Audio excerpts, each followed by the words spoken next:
हरे कृष्णा। सभी का स्वागत है। श्रीमद् भागवत कथा आप श्रवण कर रहे हैं। बड़ा ही दिव्य और सुंदर ज्ञान श्रीमद् भागवतम के माध्यम से सूत जी महाराज हमें दे रहे हैं। यहाँ पर 5वां अध्याय चल रहा है। श्री नारद मुनि व्यास देव जी से वार्तालाप कर रहे हैं। नारद मुनि जी व्यास देव की असंतुष्टि का कारण बता रहे हैं। जब व्यास देव जी सभी तरह के पुराण वेद लिखने के बाद असंतुष्ट से होकर बैठे हुए थे, तो नारद मुनि प्रकट होते हैं और उनसे उनकी उदासी का कारण पूछा। तब व्यास देव जी ने कहा कि प्रभु, आप ही मुझे मेरी असंतुष्टि का कारण बताइए, क्योंकि मैं तो सब कुछ लिख चुका हूं, उसके बाद भी संतुष्टि कहीं नहीं है। तो श्री नारद मुनि ने उनको बताया कि आपने जितने भी अध्ययन आपने अभी तक किया है, जो जो आपने लिखा है, उसमें भगवान की शुद्ध भक्ति का वर्णन नहीं किया हुआ। और वो शुद्ध भक्ति का वर्णन करना क्यों आवश्यक है, वो सब भी श्री नारद मुनि वेद व्यास जी को बता रहे हैं। कल श्री नारद मुनि ने वेद व्यास जी को बताया हुआ था कि श्री भगवान से अलग दिखने वाली किसी भी वस्तु का आप वर्णन करते हैं, चाहे वह किसी का नाम क्यों ना हो, चाहे कोई वस्तु हो, कुछ भी हो, अगर भगवान से अलग उसका वर्णन करते हैं, मतलब भगवान उस चीज के अंदर शामिल नहीं है, तब व्यक्ति संतुष्ट हो ही नहीं सकता। आजकल एक उदाहरण देते हैं आपको कि आजकल क्या चल रहा है। कुछ ऊंची सोसाइटी के लोग होते हैं, कुछ थोड़ी सी नीची सोसाइटी के होते हैं।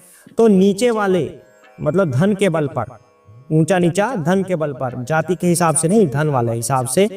तो जो नीचे वाले लोग होते हैं, उनको लगता है कि जो ऊंचे वाले लोग हैं, धनी लोग हैं, ये बड़े खुश हैं, ये तो अमीर लोग हैं, इनके जीवन में तो खुशियां ही खुशियां हैं।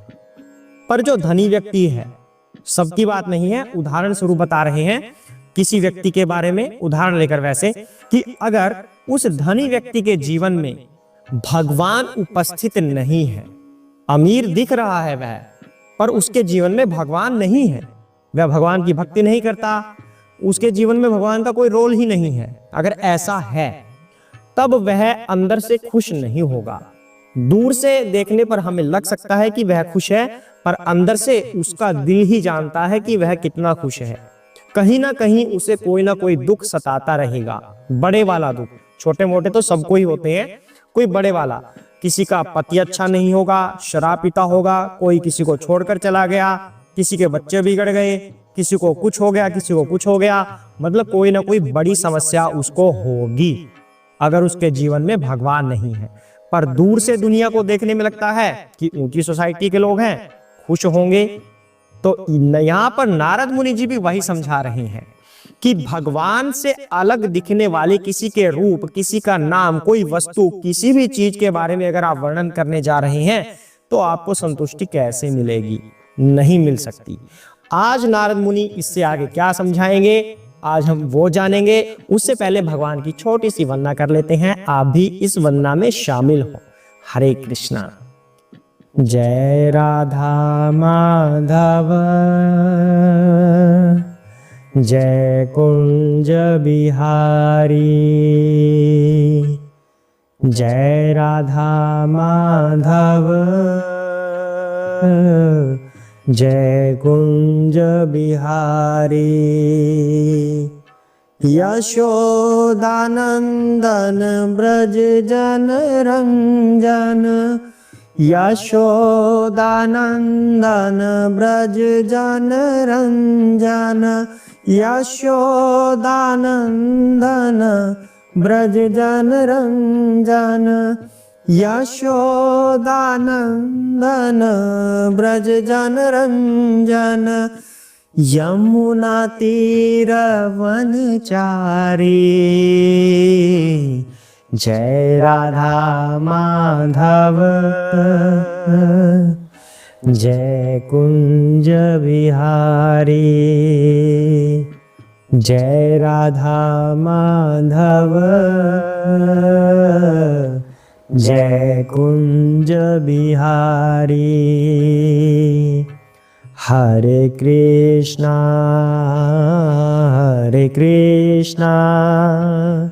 कृष्णा कृष्णा हरे हरे हरे रामा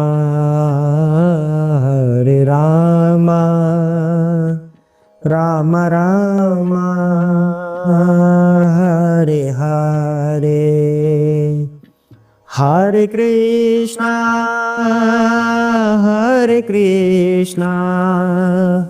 कृष्णा कृष्णा हरे हरे, हरे राम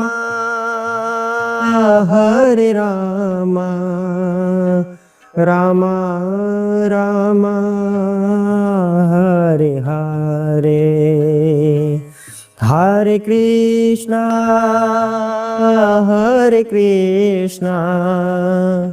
कृष्णा कृष्णा हरे हरे, हरे राम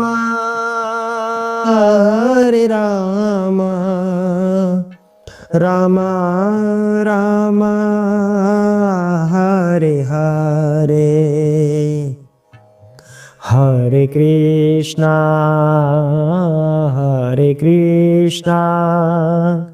कृष्णा कृष्णा हरे हरे, हरे राम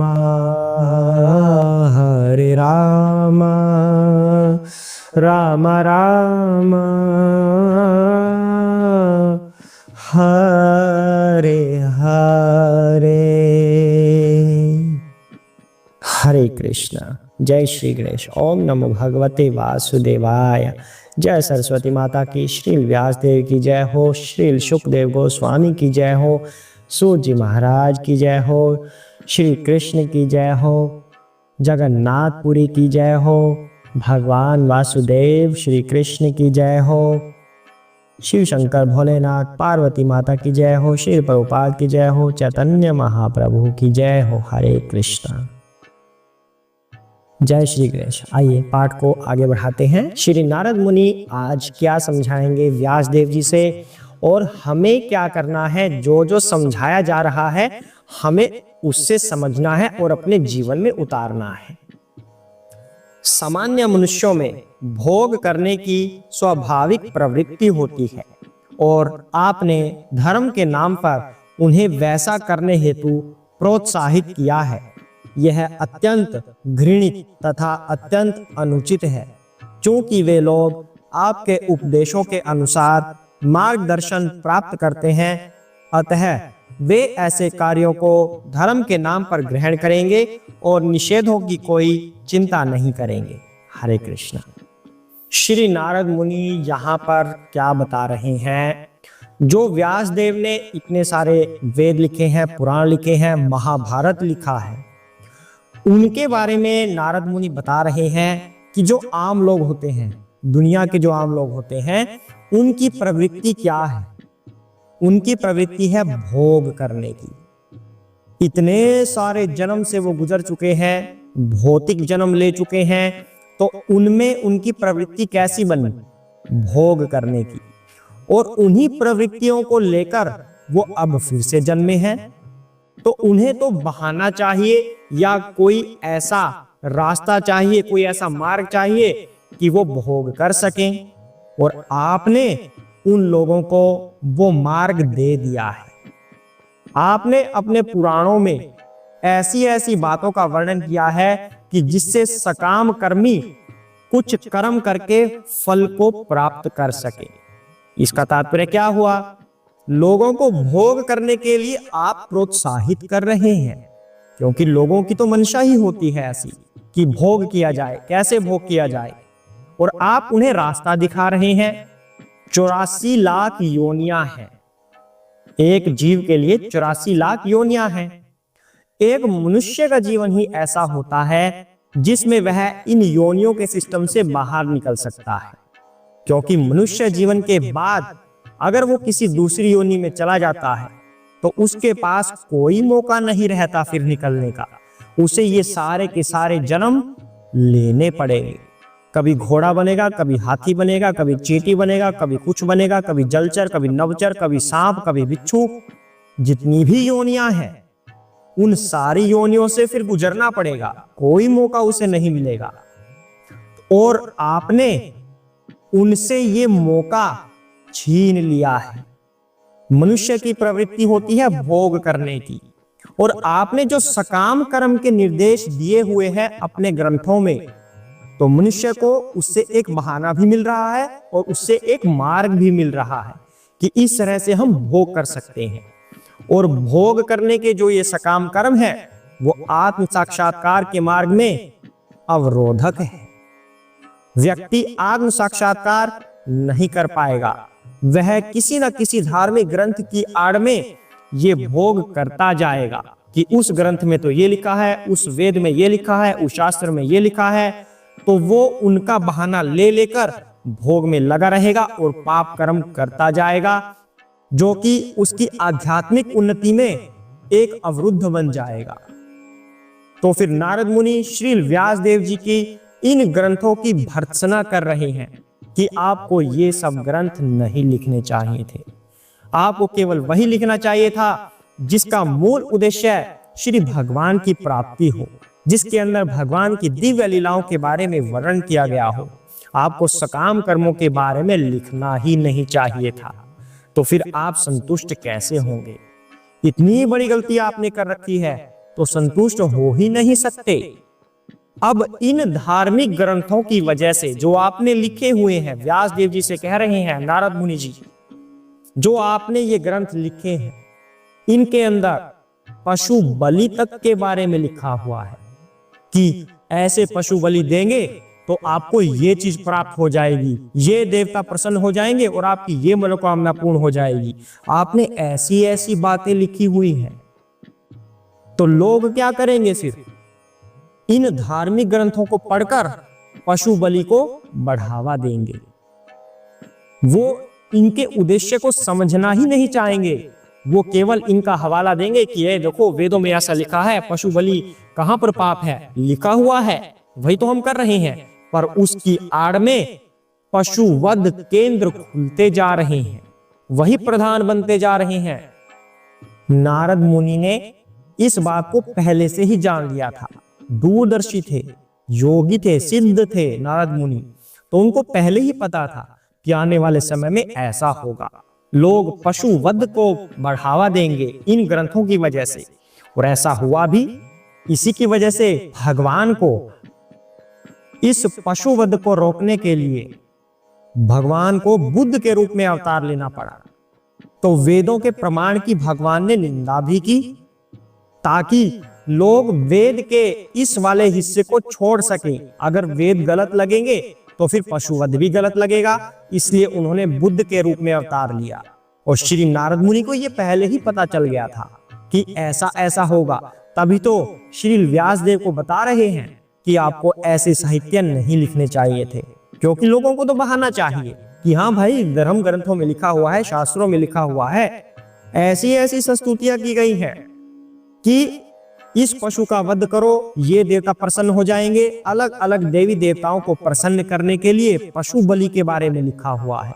तो आज देख लीजिए, अलग अलग किसी माता के मंदिर में पशुवध हो रहे हैं, कहीं किसी जगह पशुवध हो रहे हैं, कहीं किसी जगह देवी देवताओं के नाम पर गलत मतलब निकाल लिया गया वेदों का। तो नारद मुनि वही कह रहे हैं कि ऐसा ऐसा होगा और ये सब आपकी वजह से होगा, क्योंकि आपने लिखा है अपने वेदों में। महाभारत जो आपने लिखा है, महाभारत के अंदर तो भगवत गीता भी है। भगवत गीता व्यक्ति को बताती है कि उसे अपने जीवन में कैसे चलना चाहिए, किस किस स्थिति में क्या क्या निर्णय लेना चाहिए, क्या क्या उसके कर्तव्य हैं, कैसे उसको भगवान की आराधना करनी चाहिए, सब कुछ लिखा हुआ है। लेकिन व्यक्ति भगवत गीता पर ध्यान नहीं देगा, वो ध्यान देगा उन चीजों पर जो महाभारत में लिखी हुई है, राजनीतिज्ञ के बारे में, धन कमाने के बारे में, अपना अधिकार प्राप्त करने के बारे में। तो इस तरह की जो बातें महाभारत में हैं, लोग उसको चुनेंगे, श्रीमद् भगवत गीता को नहीं चुनेंगे। तो जो भी लोगों को उनके मतलब की बात लगेगी, जहां पर भोग की बात हो, तो लोग उसको चुन लेंगे। और आपने उनको ये मौका दे दिया चुनने का, तो आपको ऐसे शास्त्र नहीं लिखने चाहिए थे। ऐसा श्री नारद मुनि व्यास देव जी को बार बार समझा रहे हैं। हाँ, श्रीमद् भगवत गीता में एक बात और लिखी गई है कि जो भौतिक व्यक्ति होते हैं उन्हें उनके भोग से एकदम से नहीं हटाया जाए। जो भी वो सकाम कर्म कर रहे हैं, मतलब किसी फल की इच्छा से थोड़े थोड़े कर्म करने लगे हैं, धार्मिक अनुष्ठान करने लगे हैं, उनको हटाया ना जाए, क्योंकि धीरे धीरे उन्हें आत्म साक्षात्कार के मार्ग पर लाया जा सकता है।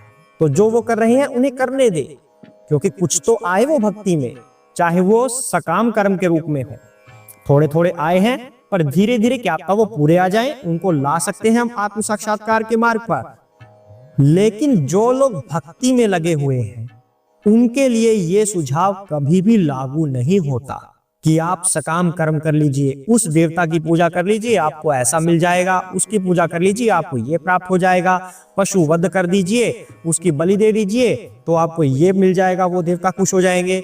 भक्ति में लगे हुए लोगों के लिए ये कभी भी सुझाव के योग्य नहीं है। श्री नारद मुनि यही कहते हैं कि आपको भगवान की दिव्य लीलाओं के बारे में लिखना चाहिए था, ना कि सकाम कर्मों के बारे में। आगे जानते हैं और क्या कहते हैं। परम भगवान असीम है, केवल वही निपुण व्यक्ति इस आध्यात्मिक ज्ञान को समझने हेतु योग्य है, जो भौतिक सुख के कार्यकलापों से विरक्त हो चुका हो। अतः जो मनुष्य भौतिक आसक्ति के कारण सुस्थापित नहीं है, उन्हें आप परमेश्वर की दिव्य लीलाओं के वर्णनों के माध्यम से दिव्य अनुभूति की विधियां दिखलाओ। हरे कृष्णा। नारद मुनि जी यहाँ कह रहे हैं भगवान असीम है और भगवान के ज्ञान को हर कोई नहीं समझ सकता। भगवद गीता में भी यह स्पष्ट लिखा हुआ है कि हजारों लाखों व्यक्तियों में से कोई एक व्यक्ति होता है जो स्वरूप सिद्ध हो, जिसको कुछ थोड़ा बहुत ज्ञान हो जाए, और हजारों लाखों व्यक्तियों में से कोई एक ही ऐसा होता है जो भगवान के ज्ञान को समझ सकता है। और आप पूरी तरह से सक्षम हैं, आपको सारा ज्ञान है भगवान का, तो फिर आप बाकी दुनिया को, इस संसार को आप ऐसा ज्ञान दीजिए जिसको सुनकर वे इस भाव बंधन से मुक्त हो जाएं, उनका आवागमन का चक्र समाप्त हो जाए। भगवान के ज्ञान को वही समझ सकता है जो भौतिक सुख वाले कर्मों से ऊपर उठ चुका हो। अगर कोई भौतिक चीजों से आसक्त है, अभी भी भौतिकता से आसक्त है, तो फिर वो भगवान के ज्ञान को नहीं समझ सकता, क्योंकि वह तो भौतिक कार्यों में ही लगा है। उसकी तो धन की इच्छा ही समाप्त नहीं हो रही, उसकी तो भोग की इच्छा समाप्त नहीं हो रही। जब तक भोग और धन ये सब इच्छाएं बनी रहेंगी, तब तक उसका चित्त भगवान में कैसे लग सकेगा, और जब तक उसका चित्त भगवान में नहीं लगेगा, तब तक उसे भगवान के बारे में ज्ञान कैसे होगा, तो वह निपुण नहीं हो सकता। आप ऐसे व्यक्ति हैं जिसका मन भौतिक कर्मों से ऊपर उठ चुका है, जिसको भगवान का पूरा ज्ञान है, और श्री व्यास देव के पुत्र हैं सुखदेव गोस्वामी, वह तो जन्म से पहले ही मुक्त हो चुके हैं।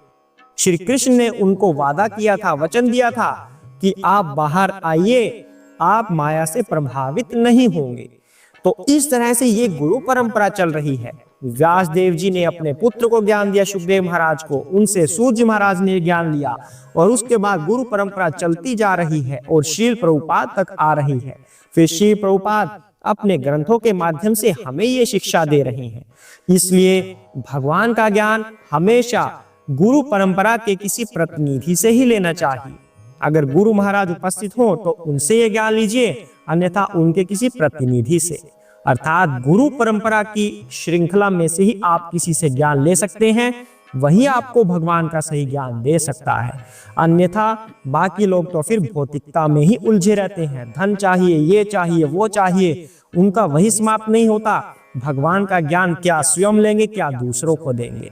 तो यहाँ पर शील व्यास देव जी हर तरीके से सक्षम हैं भगवान का ज्ञान देने के, तो इसीलिए उनको चुना हुआ है भगवान ने कि ये भगवान का ज्ञान सभी को दीजिए। तो नारद मुनि जी यहाँ पर कह रहे हैं कि जो व्यक्ति अभी भी भौतिक रूप से आसक्त हैं, आप उनको भगवान का मार्ग दिखलाइए, भगवान की लीलाओं का वर्णन कीजिए, और उनको भगवान की अनुभूति की वो विधियां सिखाइए जिनसे वो भौतिकता की आसक्ति से छूट जाएं और भगवान के ज्ञान को समझ पाएं। चैतन्य महाप्रभु और उनके अनुयायियों ने इस मार्ग पर बहुत सराहनीय कार्य किया है। चैतन्य महाप्रभु तो स्वयं भगवान राधे कृष्ण का रूप है, तो उनके जो भी अनुयायी हुए हैं वो आज तक ऐसा ही कार्य करते जा रहे हैं। पूरी दुनिया को हरे कृष्ण महामंत्र दे रहे हैं, श्री कृष्ण भावनामृत में लगा रहे हैं। जो इस गुरु परंपरा से आते हैं, जो किसी गुरु परंपरा से जुड़े होते हैं, जो पूर्ण दक्ष भक्त होते हैं, उनके पास ऐसी विधियां भी हैं जिनसे इस भौतिकता में उलझे हुए व्यक्तियों को भगवान की तरफ लाया जा सके। ऐसे ही कुछ उदाहरण हमारी संस्था में भी हैं, जो लोगों को उसी रूप से प्रेरित करते हैं जैसे उनको अच्छा लगता है। कुछ लोगों को पार्टीज करना अच्छा लगता है, क्लब्स में जाना अच्छा लगता है, डिस्क में जाना अच्छा लगता है, तो वो भक्त उनसे वैसा ही व्यवहार कर रहे हैं। उनके डिस्क में जाके उसी तरह से म्यूजिक बजा रहे हैं जो उनको पसंद है, लेकिन उस म्यूजिक के अंदर शब्द जो होते हैं वो भगवान के होते हैं। तो इस तरह से भी उनको भक्त बनाया जा सकता है। तो इस तरह से कहते हैं कि जो गुरु परंपरा माध्यम से प्रतिनिधि होते हैं उनके अंदर इतनी दक्षता होती है कि वो आम संसारी लोगों को अलग अलग नवीनतम विधियों से भक्त बना सके। तो नारद मुनि जी श्रील व्यासदेव को यही कह रहे हैं कि आपको ऐसे वैसे ये शास्त्र लिखने की बजाय भक्ति का वर्णन करना चाहिए था। और इसके माध्यम से हमें क्या शिक्षा मिल रही है? हमें ये शिक्षा मिलती है कि हम अपने जीवन में जो भी कार्य करें उसके अंदर भगवान का शामिल होना आवश्यक है। जैसे कि अगर हम किसी ट्रिप पे जाते हैं तो वहां पर हमें भगवान के दर्शन करने चाहिए कि मंदिर कहाँ है, श्री कृष्ण का मंदिर कहाँ है, वहां हम जाएंगे। अपने ट्रिप को कंप्लीट तभी माना जाएगा जब भगवान कृष्ण के दर्शन होंगे। इस तरह से हर बात में आप भगवान को शामिल कर सकते हैं, तब आपके अंदर संतुष्टि आएगी। आज के पाठ से हम ये सीख रहे हैं। आज के लिए इतना ही करते हैं। ध्यान से श्रवण कीजिए, ध्यान से अध्ययन कीजिए। श्रीमद् भागवत कथा बार बार हम बता रहे हैं, इसका फल तभी मिलता है जब हम ध्यान पूर्वक इसको समझते हैं, सुनते हैं। तो ध्यान से श्रवण कीजिएगा। हरे कृष्णा। ओम नमो भगवते वासुदेवाय।